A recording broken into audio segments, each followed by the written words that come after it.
നമസ്കാരം പ്രിയ സുഹൃത്തുക്കളെ, കൽക്കട്ട വഴിയുള്ള യാത്രയിൽ നമ്മൾ കാണുന്ന മനോഹരമായ ഒരു പള്ളിയാണ് കേട്ടോ.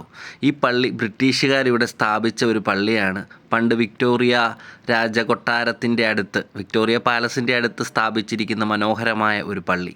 ഇപ്പോൾ ഇത് CNA സഭയുടെ കയ്യിലാണ്, CNA കൽക്കട്ട ഡയോസിൻ്റെ കയ്യിലാണ്. അവരുടെ വിചാരത അവരുണ്ടാക്കിയതാണ്. എന്നിരുന്നാൽ പോലും ഇത് മനോഹരമായ ഒരു പള്ളിയാണ്. ഇവിടെ കുറേ ചരിത്ര സംഭവങ്ങൾ, ചരിത്ര കാര്യങ്ങളൊക്കെ ഒരുപാട് കാര്യങ്ങളുണ്ട്. 1847 ബിഷപ്പ് ഡാനിയൽ വിൽസൺ പരിശുദ്ധ സെയിൻറ്റ് പോളിൻ്റെ പേരിൽ ഉണ്ടാക്കിയ പള്ളിയാണ് നമ്മളീ കാണുന്നത്. മനോഹരമായ ആർച്ചുകളാലും മാർബിളുകളാലും ഒക്കെ ഉണ്ടാക്കിയ മനോഹരമായ ഒരു പള്ളി. ഈ പള്ളിയിൽ ആണ് പണ്ട് രാജകുടുംബത്തിലുള്ളവരെല്ലാവരും വന്ന് ആരാധിച്ചുകൊണ്ടിരുന്നത്. ചർച്ച് ഓഫ് ആംഗ്ലിക്കൻ്റെ കയ്യിലൊക്കെ ഇരുന്ന ഈ ഒരു പള്ളി ഇപ്പോൾ ഒരു പുരാവസ്തുവായി ഇങ്ങനെ നിലകൊള്ളുന്നു.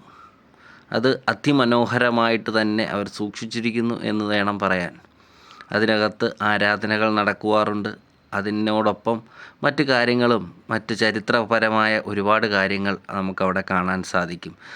താഴെ ഇതാണ് ഇവിടുത്തെ കൽക്കട്ട ബിഷപ്പ്. അങ്ങനെ അവിടെ നിന്ന് നമ്മൾ നേരെ ആ ചർച്ച് ഹാളിലേക്ക് പോയാൽ അവിടെ മനോഹരമായ ഒരു വലിയ ഹാള് തന്നെയാണ് അവിടെ കാണപ്പെടുന്നത്. അവിടെ കുറേ കുഞ്ഞു പിള്ളേർ അവിടെ നിന്ന് പാട്ടൊക്കെ പാടി പഠിക്കുന്നുണ്ട്.